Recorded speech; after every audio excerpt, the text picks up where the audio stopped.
आदाब और नमस्कार, मैं हूं सुल्तान कुरैशी और आप देख रहे हैं भिवंडी समय न्यूज। भिवंडी से इस वक्त की सबसे बड़ी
सात दिन की इनको नोटिस दी गई, ये किसी सामान्य नगर सेवक को बताए नहीं। उसके बाद अभी 24 घंटे की भी नोटिस दी गई, किसी को बताए नहीं। मैं अभी ऑफिस में बैठा था तो डिप्टी मेयर अपने तारिक भाई का फ़ोन आया कि आपके वार्ड के अंदर कोई कार्रवाई हो रही है, आपके इल्म में। बोले नहीं, तो बोले जरा से जाके देखिए क्या मामला है।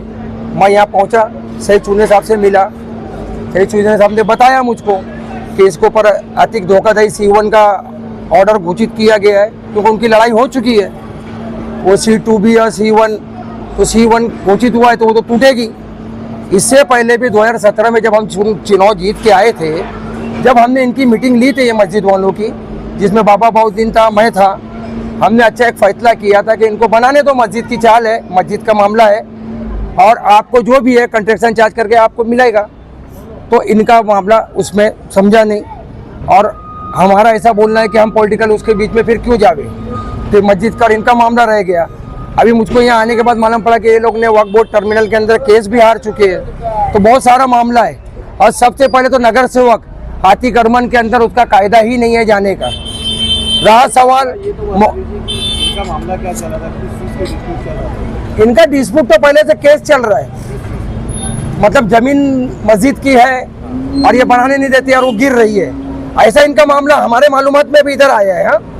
और इससे पहले 17 में जब हम बैठे थे मस्जिद के अंदर, ये मैटर को लेके बैठे थे, तो अच्छे से बिल्डर बना रहा था या मस्जिद बना रही थी, मस्जिद को भी 2 पैसा फायदा होता, उनको भी रहने को हो जाता अच्छा। अभी आगे क्या होगा, मस्जिद वाले क्या करेंगे, चाली वाले क्या करेंगे, उनका आपसी मामला है। लेकिन हम लोग वो टाइम पे बहुत कोशिश किए थे कि दोनों का समझौता हो कि एक चीज़ बन जावे, लेकिन उन्होंने माने नहीं। लेकिन हमारा उनको कोई शिकायत नहीं, कुछ बोलना भी नहीं है। लेकिन अभी जो प्रोसीजर है, कानूनी प्रोसीजर है, उसके अंदर कोई नगर सेवक, कोई आमदार, कोई खासदार कुछ कर थोड़ी सकता है। ये प्रोसीजर का मामला है, किसी की जान जाने का मामला है। किसी की जान जाएगी, पोजीशन बहुत खराब है गिरने की। ये जजमेंट जो मिला है, मेरी मालूम, मैं पेपर तो पढ़ा नहीं हूँ, मेरे अभी यहाँ आने के बाद मालूमात में मिला कि वक्फ बोर्ड टर्मिनल के अंदर ये लोग केस हार गए और मस्जिद वाले जीते हैं। मैं मुख्तार मोमिन, ये कसाईवाड़ा मस्जिद की चाल नंबर 17 में रहता हूँ और मेरी उम्र इस वक्त 66 साल की है और मेरे बड़े भाई लोग इसी घर में पैदा हुए हैं। मेरी बड़ी बहन पैदा हुई है, मैं पैदा हुआ हूँ। ये यहाँ से मेरा लिविंग सर्टिफिकेट है, मेरा आधार कार्ड है, मेरा पैन कार्ड है, मेरा बैंक अकाउंट है, मेरा पावर बिल है, मेरे लग भाड़ा पौती है।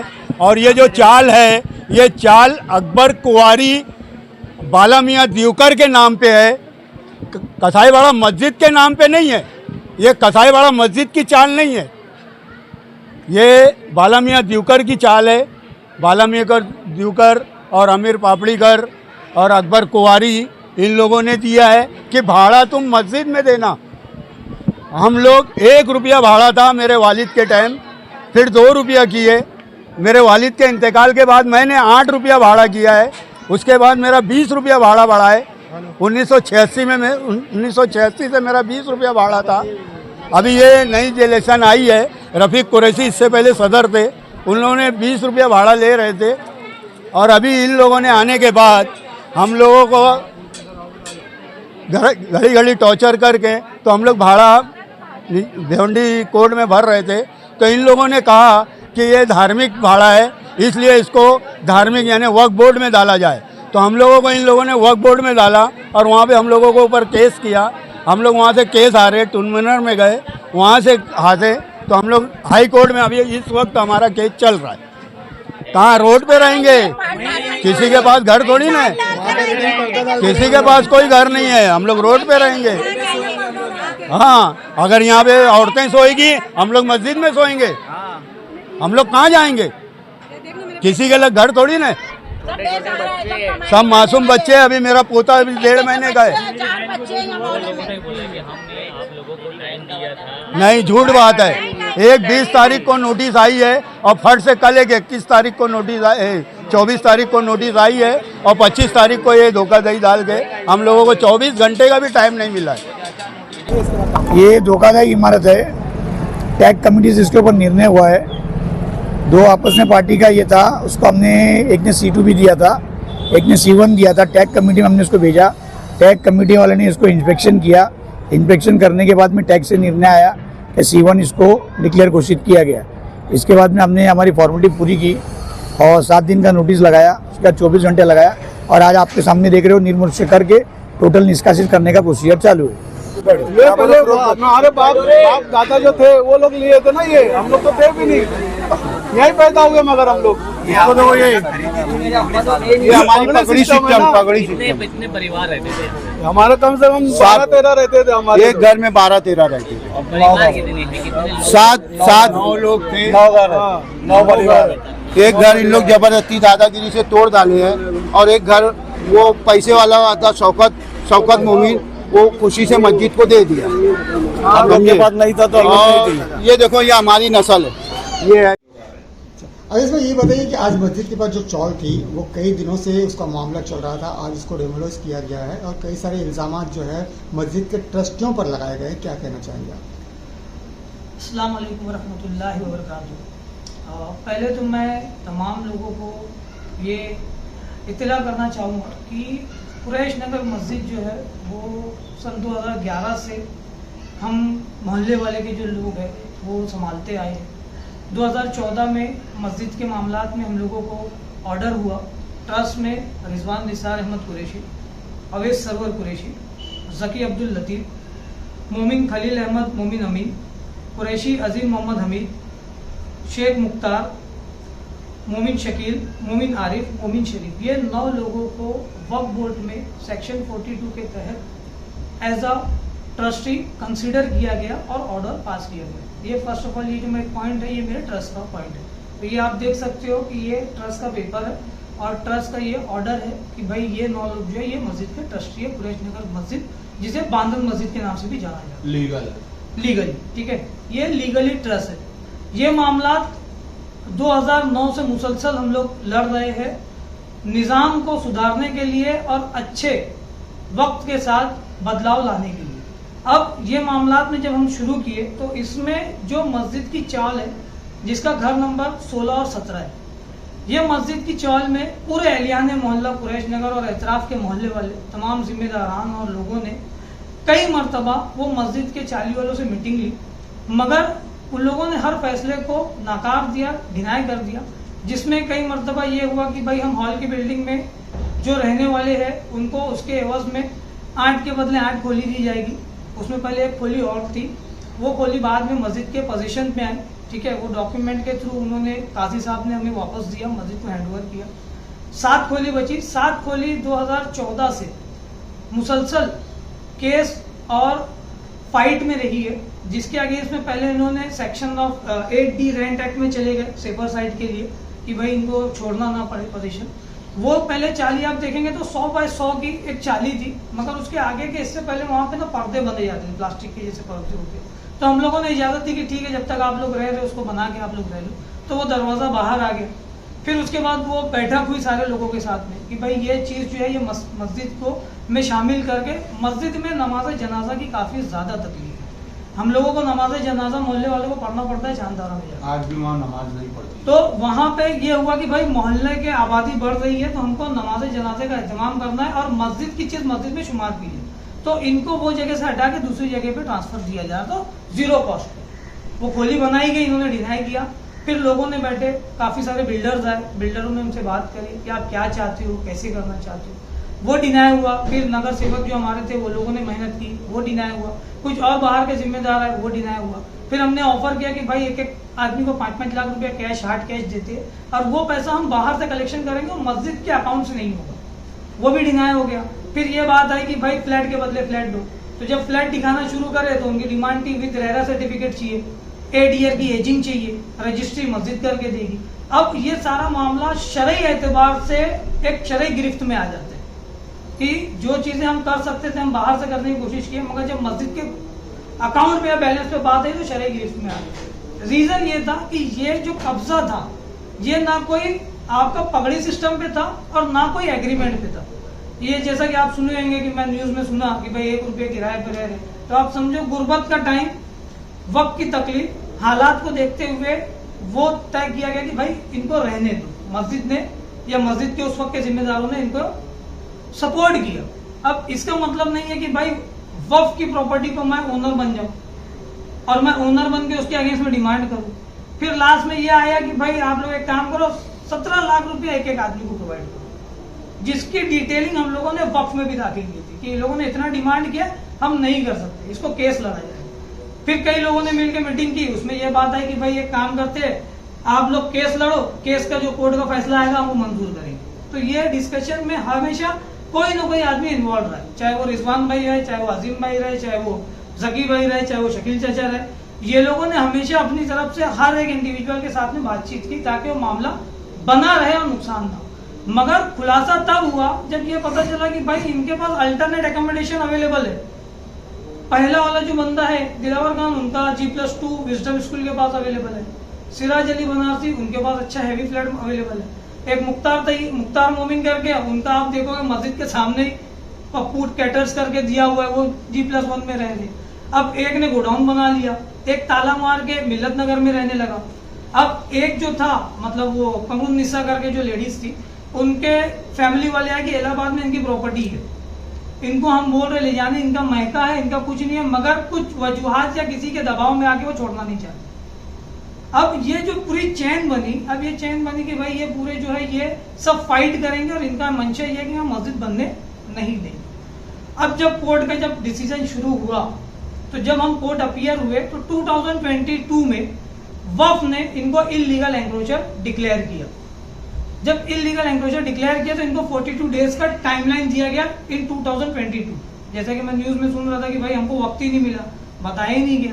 और ये मुसलसल, आपको मैं डिटेल्स दिखाता हूँ, मुसलसल ये लोगों को फाइट करते रहे, टाइम देते गए। अब आपको मैं इनका ये दिखाता हूँ, कोई माइकल करके इंजीनियर इनके थे जिन्होंने स्ट्रक्चरल ऑडिट सबमिट की थी वहां पर।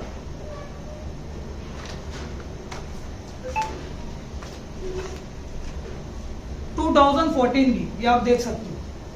ये स्ट्रक्चर ऑडिट उन्होंने सबमिट की थी उनके इंजीनियर के थ्रू, जिसके अगेंस्ट में मस्जिद ट्रस्ट ने भी उसका ऑडिट स्ट्रक्चर रिपोर्ट दिया हुआ था, क्योंकि महानगर ने स्ट्रक्चर ऑडिट की रिपोर्ट मांगी थी।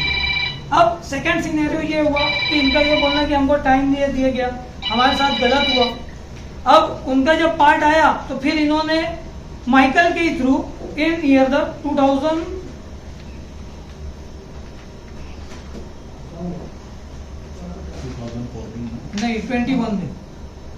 Sorry, in the year of 22 again इन्होंने एक स्ट्रक्चर ऑडिट सबमिट की। ये उनकी रिपोर्ट सबमिट की हुई है। जैसे बोल रहे ना, हमें वक्त नहीं मिला, 7 दिन का टाइम दिया, 24 घंटे का टाइम दिया, ये सारी चीजें गलत है, फॉल्स स्टेटमेंट है। ये उनकी सबमिट की हुई रिपोर्ट है। इसके एप्लीकेशन का नाम भी मैं आपको बता दूं कि सबमिशन के नाम किसका है जिसने आपको स्टेटमेंट दिया है। ये देखिए, ये सारे वही लोग हैं, उनके ही फोटो मिलेंगे, ठीक है, उनके घर में खड़े रह के फोटोज हैं इनके। दिलावर खान है, मुख्तार तैयब है, सिराज अली है। अब ये लोगों ने ही ये स्ट्रक्चर ऑडिट सबमिट की है और ये बोलते हैं हमें वक्त नहीं मिला। अब जो लीगल प्रोसीडिंग था बीएमसी के थ्रू, क्योंकि बीएमसी ने जो डिमांड उनसे किया वो डिमांड हमसे भी किया, हम लोगों ने भी वो सारी रिपोर्ट्स और इंजीनियर के थ्रू फाइलिंग की। टेक कमेटी ने दोनों चीज़ों को इन्वेस्टिगेट करते हुए ये स्ट्रक्चर ऑडिट की रिपोर्ट हमने सबमिट की थी। टेक कमेटी ने दोनों ऑडिट को कंसीडर करते हुए उन्होंने एक ऑर्डर एग्जीक्यूट किया कि ये C1 कैटेगरी का स्ट्रक्चर है, इसको डेमोलिश करना, जिसकी नोटिस मुझे 20 अप्रैल को 2026 को मिली। मुझे फोन आया कि आपका ये जो स्ट्रक्चर है ये डिलेपिलेटेड कंडीशन में ये डेमोलिश होगा। ये ट्रस्ट को फिर ये नोटिस आई। फिर ये हुआ कि भाई 24 तारीख को एक नोटिस अगेन आई कि भाई आपको ये जो नोटिस आई है आपको 24 घंटे में मकान खाली करना है क्योंकि ये C1 कैटेगरी का स्ट्रक्चर है। अब ये हुआ कि भाई ये सारी चीजें हुई है BMC के रूल्स और उसके लॉ प्रोसेस के अगेंस्ट में। इसमें ना किसी का कुछ पॉइंट था ना किसी का कुछ था। काफी सारे अधिकारी आए, वर्किंग किए, मगर किसी ना किसी ये लोगों ने जो दबाव बनाया हुआ था वो दबाव के कारण वो काम नहीं हो पाया।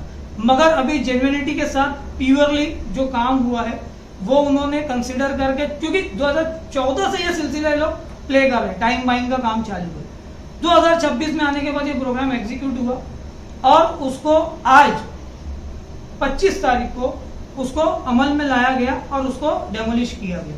सेकेंडरी ये पॉइंट था कि वक्फ बोर्ड का जो एक सेपरेट प्रोसीजर चल रहा था, तो उसमें जब मेरा पहला ऑर्डर 22 में हुआ था तो उसमें अब जब ऑर्डर रीड आउट करेंगे, ये ऑर्डर था वक्फ बोर्ड का जिसमें सातों टेनेंट जो लोग अपने आप को लगाते कि हम टेनेंट है, इनको इलीगल एंक्रोचर्स बताया गया और इलीगल ऑक्यूपेंट डिक्लेयर किया गया कि आपको 42 दिन में मकान मस्जिद की प्रॉपर्टी वक्फ प्रॉपर्टी को खाली करना है। इन्होंने नहीं किया।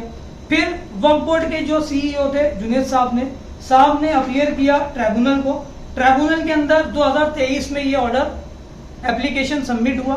2025 31/7/2025 को ट्राइब्यूनल ने ऑर्डर किया कि अंडर सेक्शन 3EE के अगेंस्ट में दे आर द इलीगल एंक्रोचर्स और ये प्रॉपर्टी को आपको वैकेट करना है।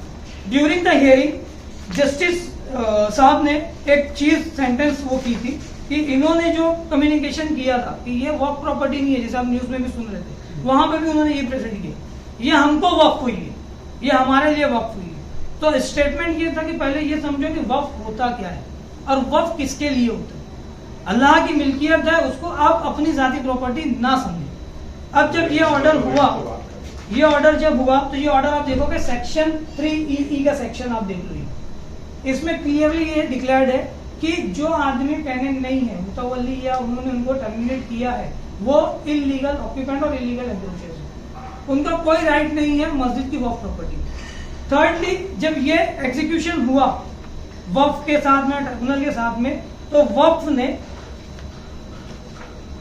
23 जनवरी 2026 में कलेक्टर सर को और तहसीलदार सर को एक लेटर इशू किया, एग्जीक्यूट किया।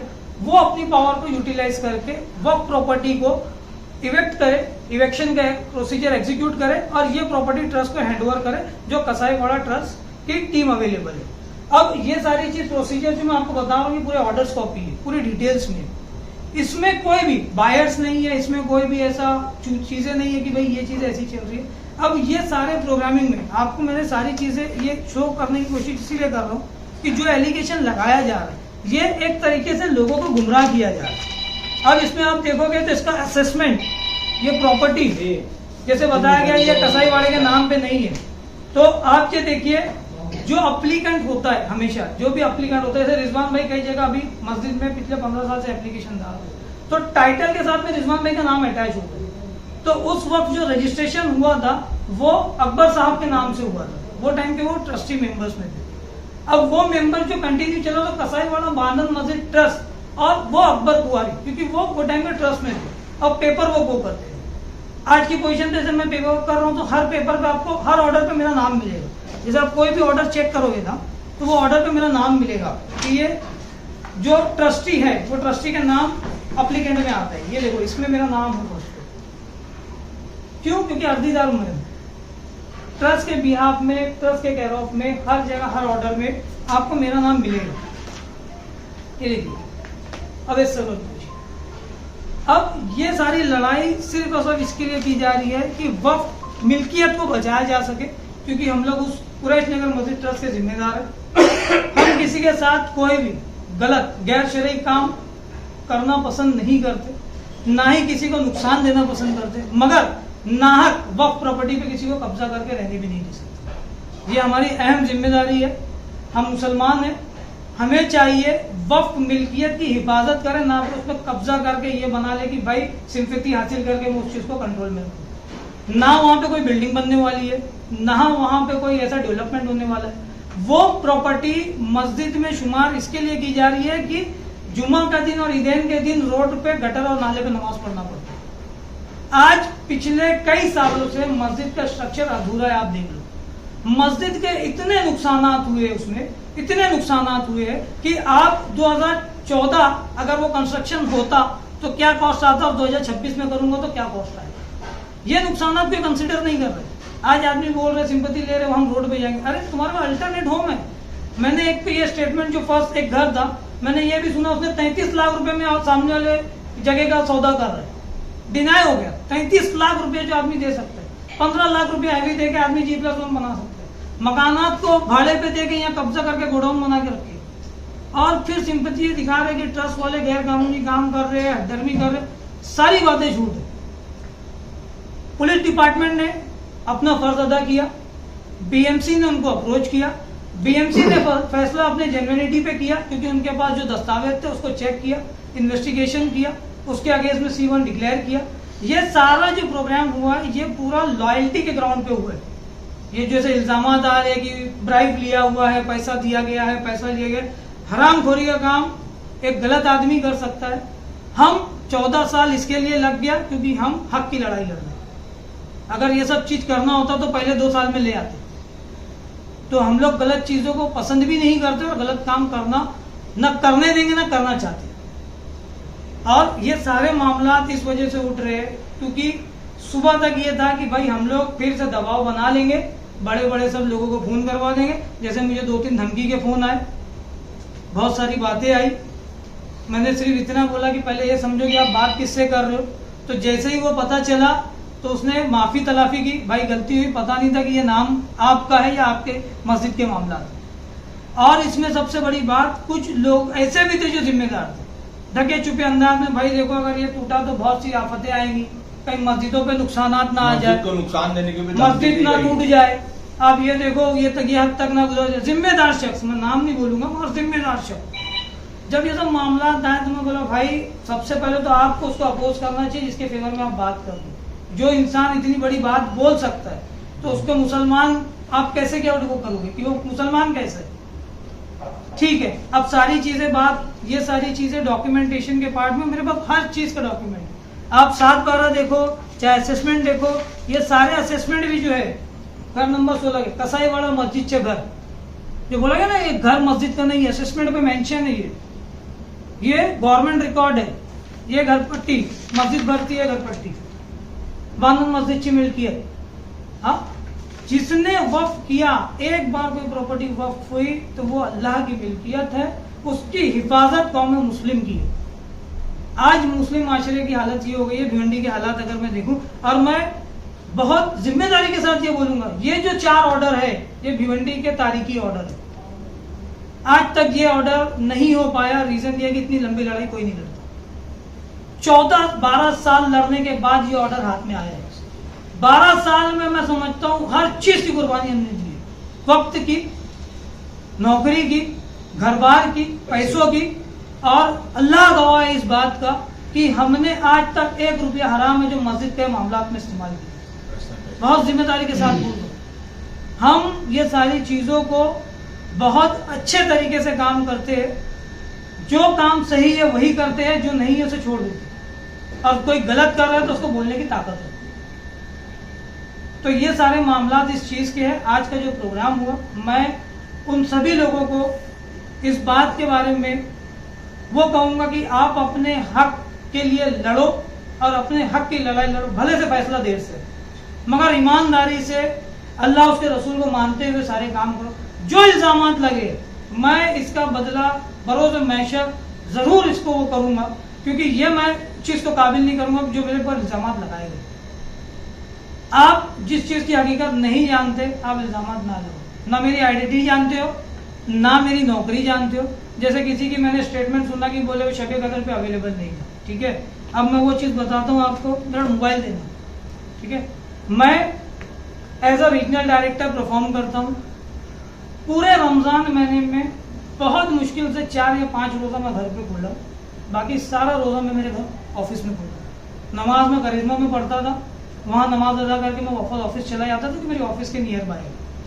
अब मैं आपको 16 तारीख को शब कदर थी, 16 तारीख को मेरा सारा जो रिकॉर्ड रहता है वो सब पंच इन पंच आउट बेस पे, ठीक है, ऑफिशियली पंच इन बेस पे। 16 तारीख को मैं मेरे वेयर हाउस से आउट टाइम देखो 11:13 पे निकला हूँ।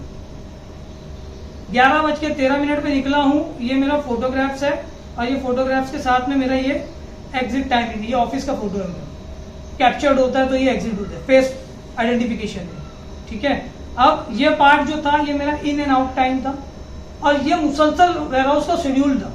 16 तारीख को मैं एकदम लास्ट मोमेंट पे पेशा के कबल मैंने मेरे मस्जिद के ग्रुप में मैंने मैसेज डाला, अजीम भाई और रिजवान भाई को मैंने बोला, मैं बोला ये आप देखिए 16 मार्च का ये डॉक्यूमेंट है, 6:19 पे और 7:59 में मैंने मैसेज छूट दिया कि भाई मैं नहीं पहुंच पाऊंगा, मेरे ऊपर प्रेशर लोड बहुत ज़्यादा है, क्लाइंट मीटिंग लग गई है, मैं नहीं आ पाऊंगा, आप लोग इसको प्रेजेंट कर दो।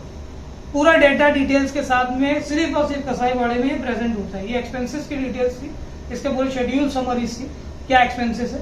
और रह गई बात ये पॉइंट की कि भाई हम क्या कमाते हैं, कैसे कमाते हैं, तो आज तक जितनी ट्रांसपेरेंसी के साथ हमने काम किया वो नहीं किया, किसी ने नहीं किया। मैं आपके सामने ये प्रेजेंट कर रहा हूं, मेरी personal source of income CTC 22,50,000 on record credit in my salary account. इतनी बड़े अमाउंट की सैलरी रखने वाला बंदा ये छोटी मोटी चीजों में फर्क नहीं पड़ता। हमने पूरे ग्रुप ने अपनी मेहनत का आना पाई मस्जिदों में लगाए है और लगाते आए हैं। कितने कसाईवाड़े के बाप ऐसे हैं जिनके बच्चों की फीस मैं भरता हूं, उनको पता ही नहीं है। अल्लाह उसके रसूल का करम है, वो आती है, दादी आती है, माँ आती है, पैसा लेके जाती है, नहीं तो स्लिप दे के जाती है, फीस भर देते हो। बहुत से बच्चे ऐसे हैं। ये बोलने वालों का जो मिजाज है ना, भाई ये कर लिए वो कर लिए, वो 4 लाख वाली भी जो बात किसी ने बोला कि भाई 4 लाख लेके गए, तो वो 4 लाख भी देखो, वो अजीम भाई के पास मैं मस्जिद में ऐलान करके ये पे आउट निकलवाया था। रीजन ये था कि ईरान के मामला चल रहे थे, किसी ने स्टेटमेंट दिया कि भाई आप लोग पैसा सेफर साइड निकाल के रख लो। जुमा के दिन ऐलान करके ये पैसा निकाला गया। आप मीडिया के माध्यम से आप चाहो तो ये पैकेट को खोल के कैश पूरा गिन सकते हो। ये बेबुनियाद इल्जाम है BMC के नाम पे, डिपार्टमेंट के नाम पे, कि भाई वो पैसा निकाल के इधर किया गया उधर की, कोई जरूरत नहीं थी। जो हक फैसला था वो हुआ, जो हक बातें थी वो हुई। आप ये अमाउंट ये ऐसे ही है और मैं इंशाल्लाह इसको मंडे या ट्यूसडे को रीडिपोजिट करवा दूंगा। आप अगर चाहें तो मैं इसको खुलवा सकता हूँ आपके सामने, मीडिया के सामने, क्योंकि जो काम करते हैं ट्रांसपेरेंटली, और मस्जिद में ऐलान करके बोला गया था कि ये पैसा सेफर साइड निकाला जा रहा है, इस्तेमाल के लिए नहीं, ये मस्जिद की फलाह के लिए किया गया डिसीजन। अब जो हालात है वो हिसाब से मुझे नहीं लगता कि इसकी जरूरत है, हालात साजगार है। वो पैकेट में खोल के दिखा भी देता हूँ।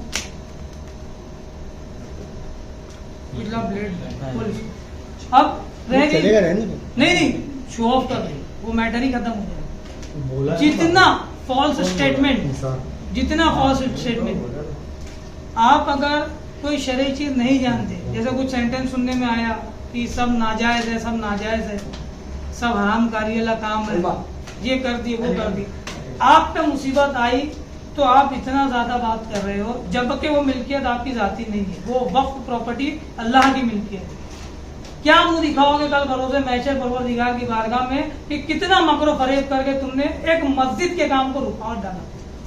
मैं भिवंडी के तमाम जिम्मेदारों से गुजारिश करूंगा कि जितनी भी वक्फ प्रॉपर्टी है मेहरबानी करके उसकी हिफाजत करे, और जो लोग उस पर रह रहे खुदा के वास्ते वो प्रॉपर्टी वापस लौटाई जाए, और अगर उसका किराया उस तरीके का नहीं, आप मुस्तहिक हो, आप रहो, उसके लिए कोई मनाही नहीं है। आप 30-40 लाख का कारोबार कर रहे हो और आप बोल रहे हैं मुस्तहिक हो। ये देखो, ये पैसा रकम है, ये रकम एज इट इज है, ये नागरिक की चिट्ठी है, ठीक है, ये पैसा एज इट इज है, और ये पैसा ऐसे ही ले जाके वापस डिपॉजिट हो जाए। अब अगर किसी को शक शुबा है तो वो बोल सकता है। ये नागरिक की वही स्लिप है जो तारीख पे लिया था, मैं अनाउंसमेंट दिया था, वही तारीख के बाद ये अनाउंसमेंट की रिसीप्ट भी वैसी ही लगी, रिबिन्स भी वैसी ही। अब मामलात ये है कि ये सारी चीजें अपने दिफा के लिए, जाती दिफा के लिए लोगों पे ब्लेमिंग करना, अल्लाह की बारगाह में मुंह दिखाना है और एक ना एक दिन तो मरना है। कुल्लु नफ्सिन ज़ाइक़ातुल मौत, हर शय को मौत का मजा चखना है।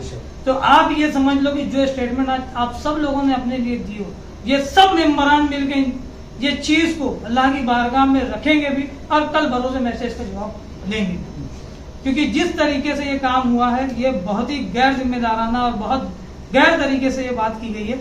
हमने मुसलसल भाड़े के लिए दूसरे लोगों को भी इत्तला दी है, मस्जिदों से ऐलान हुआ है और ये भी कहा गया है कि आप अगर नहीं देंगे तो आप लोगों के अगेंस्ट में लीगल एक्शन लिया जाए। मगर हम एक साथ इतना सारा काम नहीं कर सकते, स्टेप वाइज काम कर रहे हैं ताकि एक काम मुकम्मल हो तो दूसरे काम के लिए काम किया जाए, क्योंकि हमें अपना भी घर बार संभालना है, अपने भी रोजगार देखना है और साथ में फलाही काम भी करना है। तो ये सारी चीज को बैलेंस करके चलने के लिए हम लोग काम करते आए और करते रहेंगे इंशाल्लाह। और अल्लाह ने जिस शख्स से चाहा उस शख्स से खिदमत लेने की तौफीक अता करता है और हम सब जो मिल के काम करते आए इंशाल्लाह अल्लाह ताला से दुआ है कि अपने रसूल के सदके ये जज्बा हमारी नस्लों में रखे और हक और हलाल खाने की तौफीक अता करे और सारी चीजों से हमें बचाए।